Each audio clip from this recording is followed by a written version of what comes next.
94,7 UFM dari Vampire Weekend dengan Step. Kita masih di UFM Promams. Hari ini YouLovers masih barengan sama Ibu Ratna Sarumpait. Tadi saya sempat pas pertama kali ketemu bilang mungkin 15 menit pertama panggilnya Ibu, terus tiba-tiba udah Mbak aja kita ya. Habis ini Babe gitu kan, mau kemana Babe gitu. Mbak Ratna, tapi memang banyak anak-anak muda ngumpul juga ya di tempat Mbak Ratna ya, untuk bertukar aspirasi gitu. Ini memang nggak akan bosen ngobrol sama Mbak Ratna dengan melihat karakter aslinya gitu. Di TV begitu, yang seperti aku bilang ya, media itu kan membentuk opini publik gitu. Kalau kita nggak kenal Mbak Ratna ya cuma melihat seperti itu aja gitu, seperti apa yang disuguhkan. Tapi kalau Mbak Ratna sendiri melihat diri Mbak Ratna gitu ya, lebih suka mana sih, dikenal sebagai aktivis atau sebagai seniman? Karena kan dulu juga pejuang teater ya, bisa dibilang. Gini ya, saya sih sebenarnya lebih aktivis ya. Ya walaupun jadi kalau kayak misalnya nih ada grup teater di Indonesia, kita bandingin ya supaya untuk memudahkan. Kalau teater koma itu kalau produksi itu hampir setiap tahun. Itu kayak, dan saya mengagumi gitu bagaimana mereka selalu siap gitu. Kalau Ratna ini nggak bisa.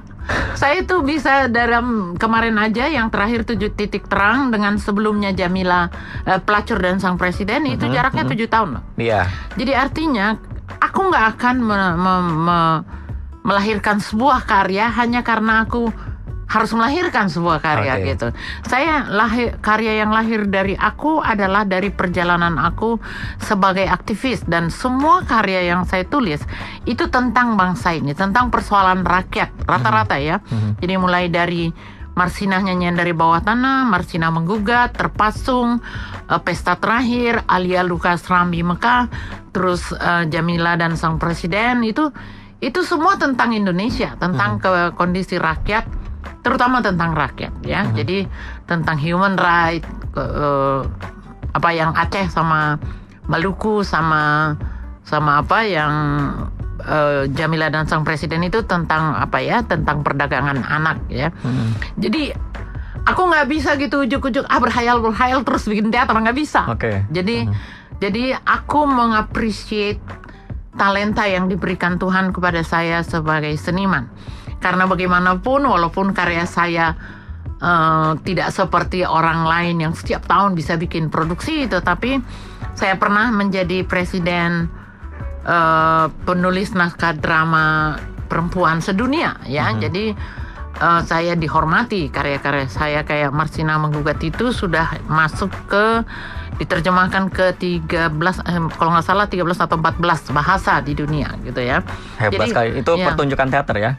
Monolog itu, Marsina Menggugat yang dicekal itu padahal ya mungkin juga pencekalan itu sendiri, tetapi yang membuat dia jadi sangat populer. Tetapi saya rasa yang membuat orang sangat menghargai Marsina Menggugat ya tentu temanya ya. Jadi isinya, keberanian kita menyampaikan bahwa antara penguasa dan rakyat itu tidak ada jarak, dia hanya berbeda ruang ya. Dan penguasa itu dibayar oleh rakyat untuk menjaga rakyat, bukan untuk menyakiti rakyat atau menakut-nakuti rakyat gitu. Mbak Ratna kan tadi sempat menyinggung sedikit tentang waktu Mbak Ratna dan Fatum ditangkap ya. Itu boleh boleh nanya nggak sih, dalam penjara apa yang Mbak Ratna rasakan dan yang membentuk Mbak Ratna? Sebenarnya gini ya, Fatum itu sangat concern melihat keadaan Indonesia waktu itu. Fatum itu sekolah di Scotland, lulus cum laude, summa cum laude, dan waktu dia di Scotland itu pada di bawah tahun 90-an, 95 apa begitu, dia telepon saya loh dari Scotland. Dia bilang, "Mi, kok saya menonton di sini ada pembantaian di Papua?" Dan dia menanyakan itu dengan nangis, dengan marah, dengan seolah-olah I don't tell her the truth gitu. Seolah-olah apapun yang terjadi di Republik ini aku harus tahu dan aku harus sampaikan sama dia. Tapi itulah itulah Fatum ya. Fatum ini anak kedua saya, perempuan cerdas sekali, dan dia punya kegelisahan yang sama dengan saya tentang kondisi di Indonesia. Melihat bagaimana di Inggris orang memutar film tentang pembantaian di Papua, dia frustrated. Tetapi dia tidak terlibat dengan kegiatan saya. Cuman karena kegiatan menurunkan Soeharto itu berpusat di rumah saya. Rumah saya itu dijuluki teman-teman aktivis rumah subversif. Karena sebenarnya peristiwa menurunkan Soeharto di tahun 98 memang dirancang oleh aktivis itu di rumah saya. Rapat-rapatnya ada di situ. Walaupun saya berada di penjara. Saya dipenjara kan waktu itu. Jadi kalau ada orang memfitnah katanya saya ikut merekayasa kerusuhan, itu bohong. Saya di penjara itu justru sehari sebelum Soeharto naik yang terakhir. Saya ditangkap, saya dibebaskan sehari sebelum Soeharto lengser gitu. Jadi kalau kembali ke pertanyaan kamu tadi, Fatum ya, anak-anak saya itu memang lahir dari menjadi anak-anak yang peka aja barangkali karena mereka melihat kesibukan saya, mereka lihat apa yang saya baca, mereka lihat apa yang saya pikirkan, mereka juga melihat apa yang saya persoalkan. Dan saya nggak pernah ya melakukan satu kegiatan serius, misalnya ketika aku mempersoalkan Marsina, aku minta izin sama anak-anak, aku kasih tahu sama dia I'm going to do this. Supaya mereka tahu bahwa risikonya tinggi. Saya sampaikan pada mereka melawan Soeharto pada masa itu risikonya tinggi. Dan anak-anak saya itu cuma bisa peluk saya. Fatum ya waktu itu yang sudah remaja ya, udah mahasiswa dia peluk saya. It's like say yes gitu ya. Jadi bukan nggak ada diskusi gitu. Dan ketika saya ditangkap itu yang kesulitan tuh anak-anak saya. Atika ada kuliah di Australia waktu saya ditangkap. Dia mau telepon saya dari Australia. Para penjahat bangsa kok bisa ketangkap kata gitu. Masih ini ya tetap satir di dalam rumah tuh masih ketawa-ketawa gitu. Padahal dia kuliah kan di Melbourne. Dia kuliah di Monash ya. Dan waktu dia lihat di CNN saya dan kakaknya ditangkap, dia nelpon malah dia bilang, ini penjahat bangsa kok bisa ketangkap katanya gitu. Itu ini nggak tahu deh, aku speechless ya kalau ngebayangin kejadian yang sebenarnya. Ini bisa diceritain dengan sebegini. Ya dan aku tahu bahwa itu cara Atikah menghibur saya. Waktu saya sudah bebas dari penjara, undangan tuh dari dunia internasional bertumpuk. Yang pertama saya pilih Australia karena saya mau ketemu Atikah.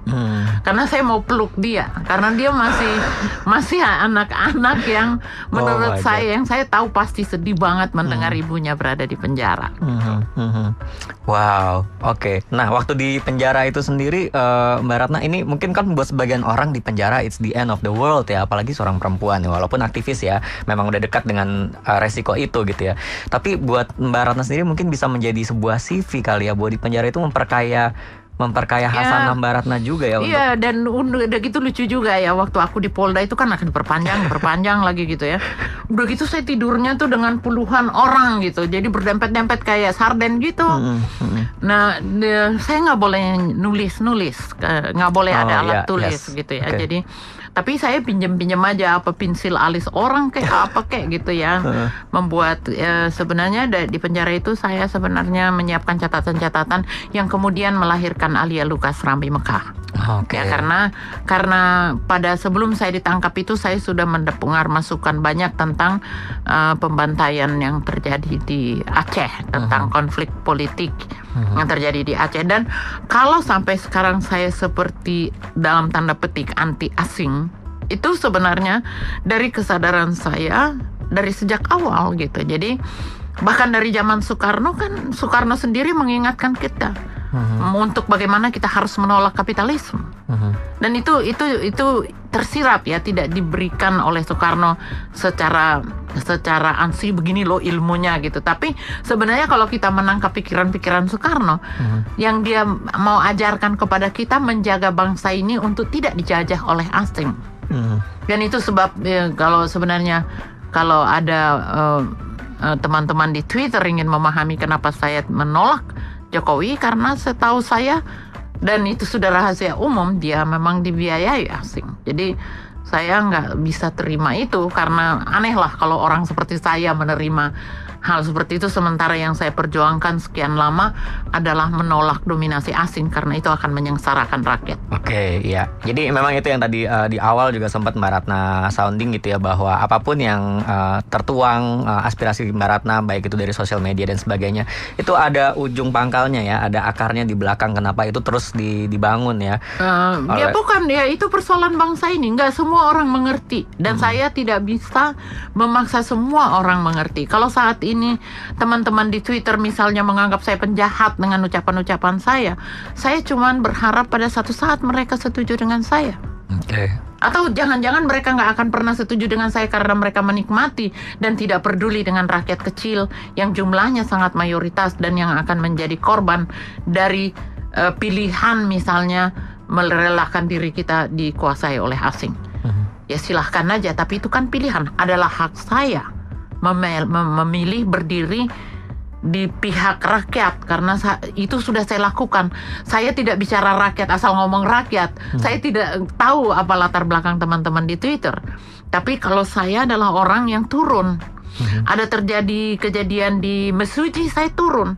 Jadi saya tahu betul apa hubungan antara peristiwa Mesuji dengan peristiwa yang dengan undang-undang investasi asing yang sudah kapitalistik di dalam undang-undang dasar kita. Itu saya tahu betul hubungannya gitu. Nah, aku nggak mungkin on the spot ngajarin teman di Twitter, ini loh hubungannya, orang karakternya 144. Iya. Gimana dong ya tuh, dipanjangin kan? Nggak bisa. Masa gue mau bikin cool tweet terus? Bayar lama-lama. Tapi ngomong-ngomong ya Mbak Ratna, kan tadi sempat bilang ya bahwa hasil karya itu bisa 7 tahun, bisa berapa lama gitu baru keluar satu karya lagi. Ini mau ada karya berikutnya yang sekarang ini sedang dibikin tuh gimana tuh? Saya sedang sangat marah dengan keadaan sekarang ya. Bukan marah pada Jokowi atau Prabowo atau apa, bukan. Karena mereka ini juga seluruh peristiwa yang terjadi sekarang ini, walaupun teman-teman saya jadi seperti apapun, itu adalah buah dari amandemen yang dilakukan secara serampangan tahun 1999 sampai 2002. Itu sebenarnya akumulasinya adalah apa yang kita alami sekarang, dan aku berharap sekali ada terjadi perubahan gitu. Jadi kalau teman-teman misalnya di masyarakat ya, entah yang menonton saya melalui televisi atau mendengar ucapan saya melalui Facebook atau apa, saya tidak akan minta maaf karena aku tidak ingin menyakiti siapa-siapa. Saya hanya ingin membuka mata kita semua.